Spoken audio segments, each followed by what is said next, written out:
Alors vous avez l'impression que je suis avec vous, mais en fait pas du tout. Je suis dans le Steam VR Home, c'est-à-dire la page d'accueil de tout l'environnement de réalité virtuelle de Steam. Et je suis en train de visiter une île déserte. Alors, le Vive d'HTC a ses fans et il a ses détracteurs. J'étais parmi un des détracteurs tout simplement parce que je sens assez fortement le mal de mer en utilisant les solutions de réalité virtuelle. Ce que j'ai au-dessus de la tête, c'est le Vive Pro, c'est-à-dire la deuxième itération du casque de réalité virtuelle d'HTC. La différence majeure, c'est la définition des panneaux OLED qui est enfin agréable à regarder. Si vous avez déjà essayé la version de Sony, PlayStation, personnellement j'aime pas du tout. Vive était pour moi la meilleure solution, mais je voyais encore beaucoup les pixels et je viens juste de les essayer, je me sens pas très bien.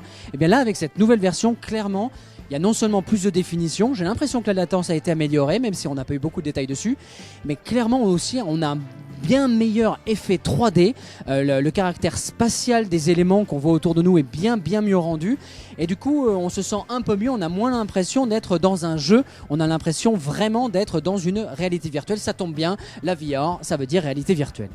HTC a fait un gros travail en matière de balance de poids. Alors effectivement, modifier les panneaux OLED, c'était important pour la définition d'image, mais il n'y a pas que la partie technique qui compte, il y a aussi la partie ergonomique. Et il est vrai que le Vive avait tendance à faire plomber un petit peu la tête. Ici, le poids a été réparti un peu plus vers l'arrière, ce qui fait que pour l'avoir utilisé pendant quelques minutes, je n'ai pas senti de déséquilibre ni de tension sur le cou, ce qui est quand même relativement plaisant. La réalité virtuelle, c'est comme le cinéma, c'est comme les jeux vidéo. Une partie de l'immersion est donnée par l'image et l'autre, tout aussi capitale, c'est bien sûr le son. Si vous vous rappelez, la première version du HTC Vive était dépourvue de partie sonore, il vous fallait amener votre propre casque. Une version Deluxe est arrivée un peu plus tard avec 2 écouteurs intégrés qu'on avait à rajouter. Le Vive Pro sera lui directement livré avec une partie sono bien améliorée. La spatialisation est largement meilleure, nous dit-on. Techniquement, on n'a pas trop su nous dire comment, quel est le nouveau composant. En tous les cas, pour avoir enfilé à la fois le premier casque avec l'ancienne partie audio et ce second casque avec ses nouveaux écouteurs, il est clair qu'on entend très bien les bruits devant, derrière. Et ce point de spatialisation est capital parce que non seulement l'immersion est meilleure, mais aussi le sentiment de mal de mer qui est la corrélation entre l'audio et le visuel est bien atténuée. Je n'ai pas eu, après de nombreuses minutes d'utilisation, je n'ai pas eu de symptômes comme j'ai pu avoir sur l'atelier Doom qui fonctionnait avec l'ancienne version.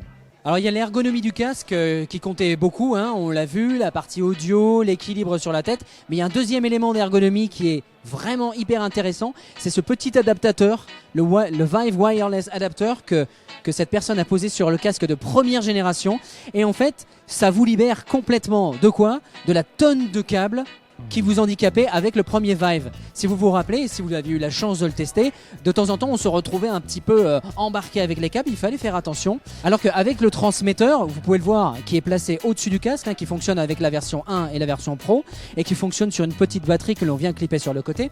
Avec ce transmetteur, on a un élément supplémentaire de liberté, c'est-à-dire pas d'ordinateur sur le dos et pas de câble relié à l'ordinateur.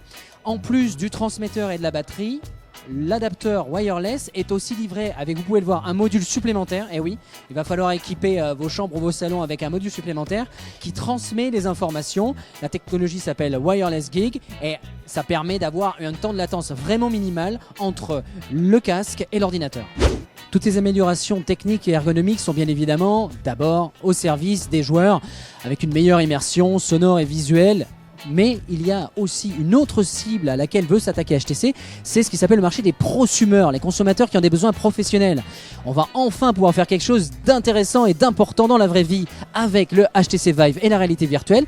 Et un des points intéressants, c'est qu'on va pouvoir former les futurs chirurgiens, n'est-ce pas ?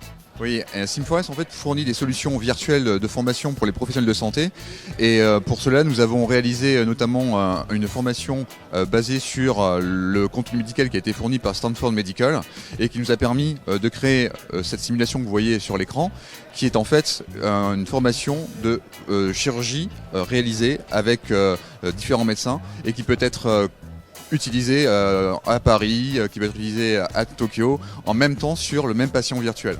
Cela permet en fait de pouvoir apprendre plus facilement les différentes étapes d'une procédure chirurgicale et ainsi comprendre peut-être un peu mieux la façon de réaliser le jour J de l'opération.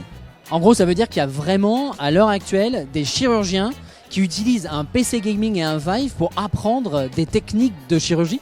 Oui, tout à fait, c'est le cas. C'est le cas déjà en fait aux États-Unis, puisqu'on a fourni au départ cette solution pour les États-Unis. Maintenant, on a commencé à le déployer en France et aussi en Chine. Et cette formation qui est dédiée principalement aux internes qui vont réaliser une chirurgie endovasculaire sont actuellement formés avec ce type d'outils.